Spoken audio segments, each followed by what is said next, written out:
بسم الله الرحمن الرحيم السلام الله عليكم ورحمة الله تعالى وبركاته دابدياشا قدرنتا يقيميغا naga mudan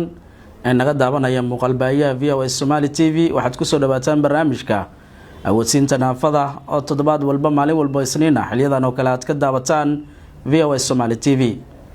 toddobaadkan barnaamijkeena waxaynu ku qaada dhigi doonaa hadduu Rabbi raali ka noqdo doorka wakiilada naafada ee gobolka Banaadir waxaana barnaamijka marti igu ah أحمد محمد علي سيدو oo ah wakiilka naafada degmada Waaberi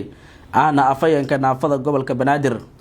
barnaamijka waxa idin soo saar halkan idin kaga soo jeediya anigoo Ismaaciil Maxamed Ali VOA Somali TV oo ka daawanaysaan mar kale ku soo dhawaada barnaamijka awoodsiinta naafada waaga marka hore waxaan rabaa inaan muuqaal baahiyaha ku soo dhaweeyo VOA Somali TV أحمد محمد علي سيدو ku soo dhawo barnaamijka awoodsiinta naafada VOA Somali TV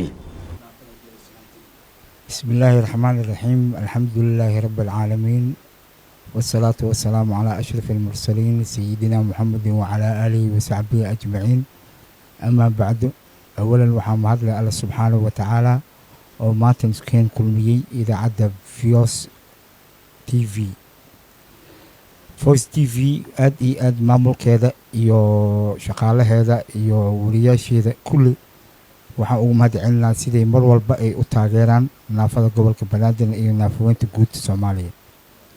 waan ku dhawahay waa gartay aad ma maasan tahay marka hore waa kuma Axmed Maxamed Ali Siidow muxuu yahay xilka aad ka haydo degmada Waaberi iyo gobolka Banaadir Axmed Maxamed Ali Siidow waa qof naafo ah oo ku nool gobolka Banaadir khaasatan degmada Waaberi ay u soo igmatay maamulka degmada Waaberi guud ahaan soo igmadeen inuu noqdo wakiilka buuxo ee degmada Waaberi qaybta baayaha gaarka ee gobolka Banaadir ugu matalo gobolka Banaadir fursadaas waxa ay sii labaysay waaxda baayaha gaarka agaasimaha mudane Cabdullaahi Muuse Jimcaale oo ii igmaday inaan noqdo afhayeenka guud ee wakiilada dadka baayaha gaarka ee gobolka Banaadir waa gartay goormee marka ayaad si rasmi ah u noqotay wakiilka naafada degmada Waaberi iyo afhayeenkaba waxaan noqday labada waan kala qaadaa waxaan noqday 2018 bishii 12aad oo maalinta ay tahay 25 ayaa maamulkii degmada Waaberi ii doorteen inaan noqdo wakiilka buuxa ee naafada gobolka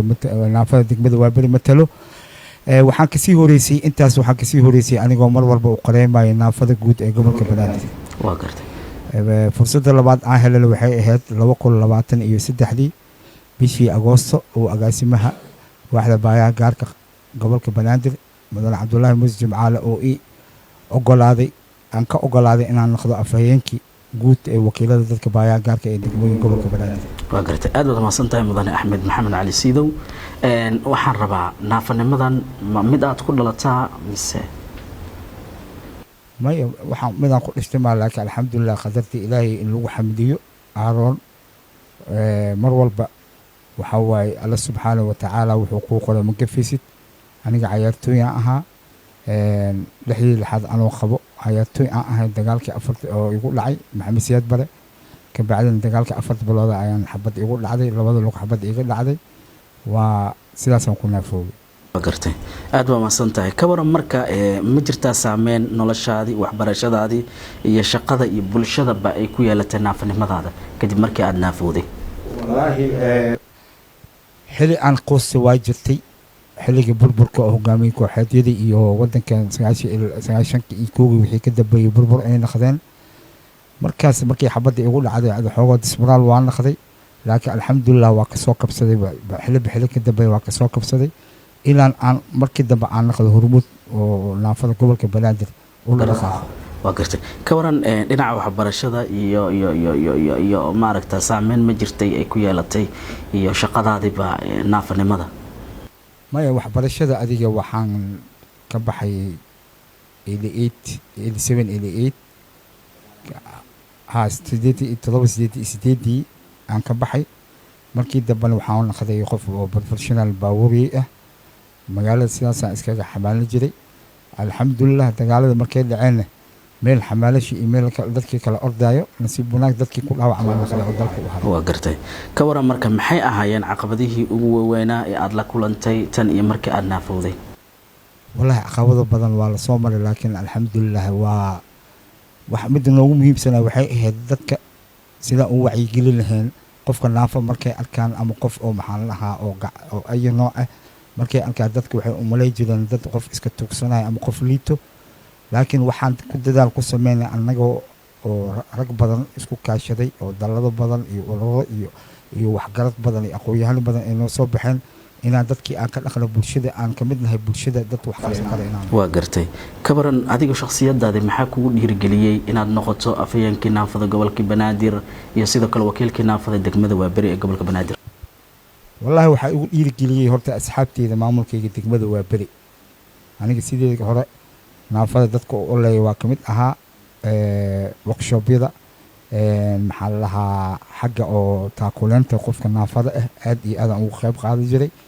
degmada Waaberi maamulkeeda ugu horeeyay markaas gudoomiyihii degmada Allah u naxariisee mahad iyo gudoomiye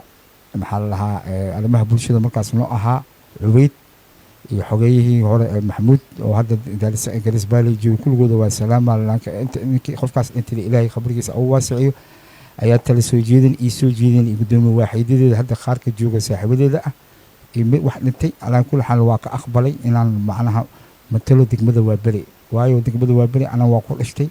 waa u soo cayaaray waa ku soo wax bartay dugsi quraan ilaa secondary school kama aana wareegin Waaberi oo ganjeelada ka soo bilaaw ganjeelada dadka qaaskooda maxasuusanay gudoonka waxbarashada waxay ku taalaa iskoolka 20 December iyo 20 December dhexdooda ahayd markii daba 20 December dugsi dhexe ku soo qaad hoos ku soo qaatay dugsi dhexe Waaberi cusub dugsi sare 12 October markaan arkay in telejoojidooda anigoo marka hore culays aan arkay oo macnaha xilligaas la joogana ay aad caqabad u ahayd oo ninkii media ama degmo iyo waxaas lagu arkan la cabsanayo aan ku dhiiriday inaan marka aan dadkayga wakiil naafada aan u ahay inaan u adeego waa gartay maxay tahay marka waajibaadka ugu muhiimsan ee wakiilada dadka naafada waajibaadka ugu muhiimsan wakiilada dadka baayaha gaarka waxaa waaye inay ka warhaayaan 20 degmo oo degmo walba horta 20 wakiil aan u joogo 20 wakiil oo soo magacaaway degmooyinkooda ka bacdina dekreet uu ka soo baxeen maamulka hadda joogo gobolka banaadir maamulka horeeyay oo hormuud u ahaa Sheekh Yuusuf Xuseen Jimcaale Madaale dekreetaas oo ah in aan ka mid noqono konsolada degmooyinka 20 kana wakiil aan ka mid noqono konsolada degmooyinka lagu soo daray waxa ugu muhiimsan waxaa waaye iska magacaabis ma aha iyo inaan anaga macnaha nafsadeen wax uraadino inaan wax uraadino dadka naafada ku nool 20 kaas degmo oo qaasatan oo aniga afhayeen aan u ahay codkooda inaan meel fog aan gaarsiiyo sidaas ayaan ugu qaliftay macnaha inaan wada shaqeeyo waa gartay sidee baad u gudbisaan marka cabashooyinka iyo baahiyaha dadka naafada ee gobolka banaadir si guud wallahi horta si guud boqolkiiba boqol ma dhihi karo runtaa fiican waxa waaye malaa'iga labadeen garab saaran oo sayi'aadka iyo xasanaadka waxa aan sameeyno oo la qoraayo maamulka waxaa gobolka banaadir wuxuu fursad noo siiyey wax baayaha gaarka inuu noo sameeyo waxaas baayaha gaarka ay ka warqabto 20 wakiil 20 wakiil walba degmo joogo inuu ka warhayo naafada degmadiisa ku nool siday u kala dhib badan yihiin inkastoo caqabada ay jiraan oo sida aan jeclaan lahay waaxyada kale oo loo taakuleeyo oo anaga taakuleentaas waxdeena aysan haysan awood aysan imkaaniyaad ay ku samayso oo ay lahayn maxaan lahaa waaxdiina dhaqaale iyo juhdi bixiso seminaare iyo wacyigelin iyo dadka laga warhaayo dadka baayaha gaarka ma aha dad liito waxaa ku jiro rag master wato rag BAT wato dadka qaarkood waxay aaminsan yihiin dadka baayaha gaarka markay maqlaan ama naafada ay maqlaan inay yihiin dad tugsado oo liito anaga inta muhiimadda ay tahay aan ka hor imaanayna intaasay ahayd marka waaxdeena tabardarada ay hayso ayaan macnaha xoogo gacmaha gadaal loogu xiran ma ahe haddii waaxdeena ay dhaqaale iyo foundation fiican ay helaan ama hay-ado oo international ama local oo saacida haddaan heli lahayn waxaan aaminsanahay naafo inay gobolka banaadir ku baahanayn anaqata waxbarasho dadka baahi waxay fiiriyaan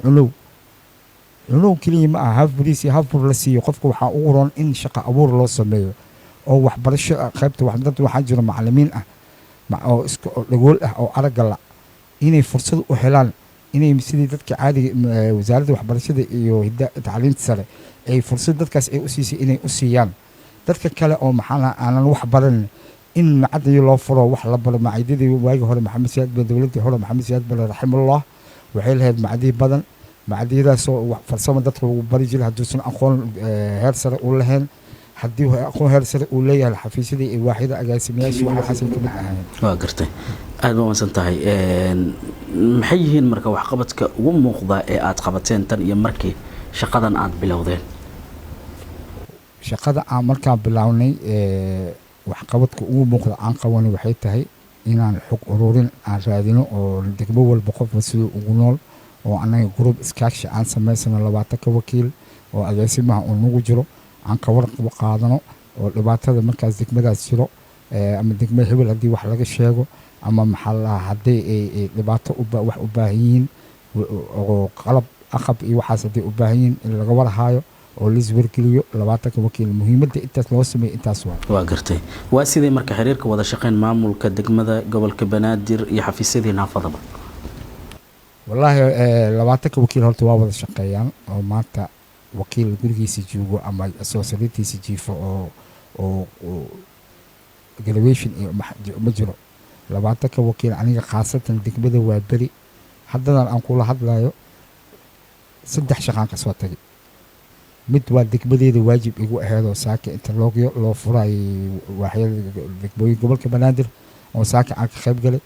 midda labaadna wakiilada baayaha gaarka oo caafimaad aan u raadinayay isbitaalada kabaran marka ma jiraan qorshayaal horumarineed oo u socda dadka naafada ee degmooyinka waxaan ka mid ah inaan abaabulno maxaa lahaa dadkii khuseysay maamulka gobolka banaadir inaan la kulano oo maxaa lahaa degmooyinka sidii loo kala tiro badan yahay degmo walba tiro badan oo naafan ku nool dadkaasoo tiro sidii loo kala badan yahay ummadda loo gaarsiiyo waxa ay ka soo baxo gobolka banaadir deeqa ay nooc ahaado وهاجا aad baad umahsan tahay Axmed Maxamed Cali Siidow daawadayaasha gadaal nagala soo qabsaday wali waxaad naga daawanaysaan barnaamijka wasiinta naafada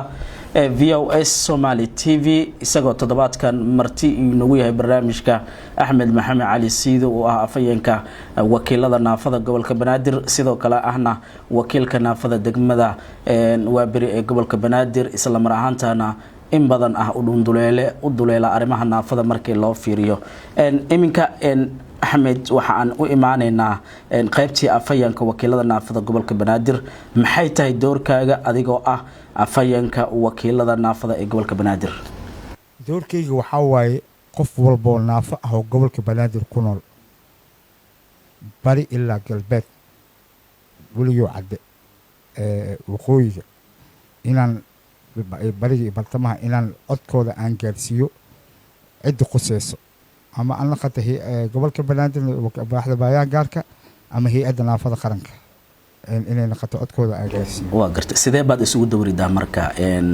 wakiilada naafada degmooyinka kale wallahi waxaan isugu dawridaa group iskaakshiyaan leenahay oo 20 keena wakiil midna agaasimaha noogu jiro midna anaga khaas u noo ah 20 wakiil qof walba oo groupkaas soo galo cabashadiisa uu soo gaarsiiyo inaan si degdeg aan ugu jawaabo waa gartay marka maxay yihiin caqabadaha guud ee haysta wakiilada dadka naafada ee gobolka Banaadir caqabadaha haysta horta midda koo waxa waa xafiis la'aan because xafiis haddii la helo waxa waaye wax walba oo dhaqdhaqaaq degmada imaado ama qayb wacyigelin aan noqoto ama qayb talaal aan noqdo ama qayb samafal aan noqdo xafiiskaas markii oo furan yahay wakiilada ay u furan yahay uu joogo wax walba dhaqdhaqaaq wada kulba laakiin dhibkana haysaa waxay tahay 5 wakiil ma ahe inta kale xafiisyo ma haysano waaxda xiriirka degmooyinka waaxda kullu waa soo wada amreen degmooyin aniga degmooyin dadka qaarkood degmooyinkooda macnaha caqabada ka haysto waa soo gudbiyaan qaarkood ismaan ka socdo hadda tiideed ismaan ka bilaabi rabto xafiisyadii waa ku yar yihiin laakiin si joogta waxaan ugu shaqeeyaa xafiiska arrimaha bulshada xafiiska ururka habeenka ay xafiis iga xalan ma laha ani waa gartay maxaad ugu baaqaysaa marka dawladda hoose maamulka gobolka Banaadir iyo maamulka degmada baadi ay aan lahayn wallaahi waxaa ugu baaqaa horta dowladda federaalka soomaaliyeed uu hogaamiyo madaxweyne doctor xasan sheekh maxamuud oo ah qof aabbihiisa dadka baayaha gaarka qabi ahaa mar walba uu ku celceliyo madaxweynaha aad baan ugu faraxsanahay inuu nala siduu uu aabbihiisa ugu daqmaqanay anaga noogu damqado wuxuu noo sameeyey waxaa la sameeyey hay-ad naafaqaranaan jirto waxaa la horgeeyey baarlamaanka sharciga madaxweynaha uu saxiixay 2 Diseembar 2024 ilaa hadda aan dhaqangelin mudan madaxweyne inaan noo dhaqangelisid annaga aan maxaan nahay dad baayaha gaarka qabo manihi dad liito dad oo 24 hours magaalada joogo oo xumeynaya manihi dad wax bartayaan ugu jiro dad waxaan ugu jiro oo maxaa la lahaa khabiiro ah experience 20 sano 10 sano 15 sano dad leh in macnaha ballanqaadka aan noo sameysay baarlamaanka soo ansixiyey madaxweyne inaan noo dhaqangelisid oo boqolkiiba 5 ahayd shaqaaleysiinta oo la shaqaaleysiiyo madaxweynaha intaasaan ugu baaqaa maamulka gobolka banaadir waxaan ugu baaqaa waa aad iyo aad ayuu u mahadsan yahay gudoomiye xasan maxamed xuseen muugaab danqashada uu u leeyahay dadka baayaha gaarka qabo laakiin waxaan ugu baaqaa gudoomiyaha iyo gudoomiyaha arrimaha bulshada gudoomiye ku-xigeenka inay mar walba ay waxdeena baayaha gaarka ah siday ku horumarneed ay garab nagu siiyaan annagana dadaalkeena iyo juhdigeena lagu soo magacaabay inaan muujino oo dadka annaga maanta guryahan ku jiro oo xaafadaha ku jiro aan laga warhaynin ardayda oo guryaha iska jiifo iskuulaadka aan lahayn iskuulaadkaas oo maxaan lahaa oo ka dhisan gobolka banaadir siiba iskuulka aniga agteeda ka dhisan albashiir oo dadka aragga la iskoolka dugsi soonad oo maxaan lahaa dhawolayaasha iskoolka albasiir ee howlwadaag dad iskoolaad badanaa jiro annuuraan jiro sidii dadka guryaha inaan ugu soo bixino aan wax u gaadsiin lahayn maamulka gobolka banaadir inuu garab nagu siiyo degmadeeda waa beri maamulka u horeeyo gudoomiye maxamed cabdi cabdulle joodax iyo gudoomiyaha arrimaha bulshada cali cabdiqaadir faarax karaama oo mar walba annaga la tixgeliyo inkastoo awooddii ay iska yar tahay maxaan lahaa dhaqaalihii waddanka uu iska yaryahay cawaaro badan uu haysto maamulka degmada waa beri oo mar walba taageera hiil iyo hoob lala taagan inay sii laba jibaaraan waxaana hadda soo dhow bishii ramadaan oo ilaahay subxaanahu watacaala hadduu nagu gaarsiiyey 4 ayaam 3 ayaam wax yaraa ka dhiman in hay-adaha samafalka ay albaabada noogu garaacaan sidii dadka baayaha gaarka qabo oo ugu mid naqanay dadka caadiga ah degmada lagu qooday wax lagu siinayo waa gartay aad u mahadsan tahay axmed maxamed cali siidow qaybaha dambe ee barnaamijkeena ayaan ku sii siqeynaa ka waran sidee baad u aragtaa mustaqbalka dadka naafada ee gobolka banaadir si gaar ah degmada waaberi ee gobolka banaadir wallaahi alxamdulilah ifaalo fiican hadda noo muuqdo ifaalo fiican waxay noogu muuqataa xili waxaa soo marnay albaabadana naga xirayo oo kuwiyaa soo socda $200 oo shilin Soomaali ama 100 shilin Soomaali ama 2 qofood 100 la siiyo kuwaan laga khaariji ay dhahaan la dhaho laakiin alxamdulilah degmada waa beri aad iyo aad lagu soo tixgeliyaa loo tixgeliyaa naafada gudoomiye waaxidyada annaqda ka bilow ilaa gudoomiyaha arrimaha bulshada amniga iyo siyaasadda gudoomiyaha degmada oo mar walba ah nin aad iyo aad u garab istaagsan degmadeeda waa beri gudoomiye joodax oo mar walba garab iyo cali cabdiqaadir faarax labada qofood oo mar walba garab taagan naafada degmada waa beri wax walba imaado inay naafada ay ka muuqdaan ay jeclo laakiin waxaan sii jeclaan lahayn in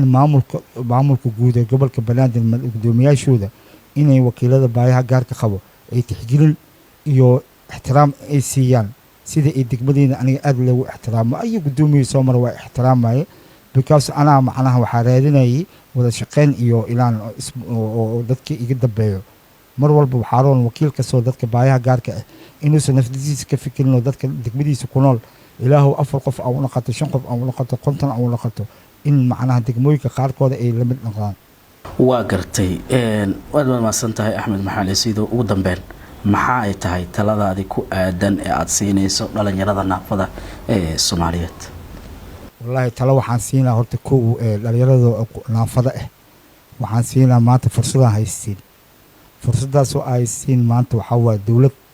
iyo maamul gobolka banaadir oo nii soo jiida ayaa haystiin annaga fursadaas waynay annagoo odayaal ah ayaa aan fursadaas aan helnay mar walba waxaa idin lagu baraarujinaa dhalinyarada inay ka qayb qaataan wacyigelinta dadka guryaha ku jira oo naafada si aysan ugu haleelin wakiilka keliya wakiilka bini-aadan waaye qof oo maxsuum waaye wax kasta qaladaad waa ka dhici karaa in wakiilka lagu baraarujiyo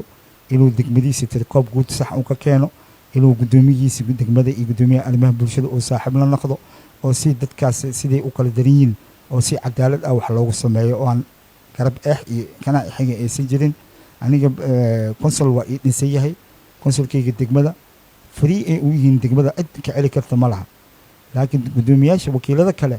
oo inay nafsadooda wax uraaliyaan ma ahayd dadka ka hooseeya inay wax uraaliyaan ayaan ku baraarujin lahaa insha allahu tacaala waa hagaag aada buu u mahadsan yahay kaasi wuxuu ahaa axmed maxamed cali siidow oo ah afhayeenka naafada ama wakiilada naafada gobolka banaadir ahna wakiilka naafada degmada waaberi oo toddobaadkan inagala qayb qaadanayay barnaamijka awoodsiinta naafada ee v o s Somali TV guud ahaan barnaamijkeena awoodsiinta naafada ee v o s Somali TV halkaas ayaan kusoo gabagabeynayaa alaaba barnaamijka waxaa idiin soo saara anigoo Ismaaciil Maxamed Sidcali dhanka kaamirada waxaa iga saacidaya Cabdullaahi Shaqdoon sidoo kale dhanka farsamada wuxuu ahaa injineer Faysal Cabdullaahi tan iyo barnaamijkan mid lamid ah aynu ku kulmi doono waa bahda v o s Somali TV idin kaga tagaya sidaas iyo amaan Allah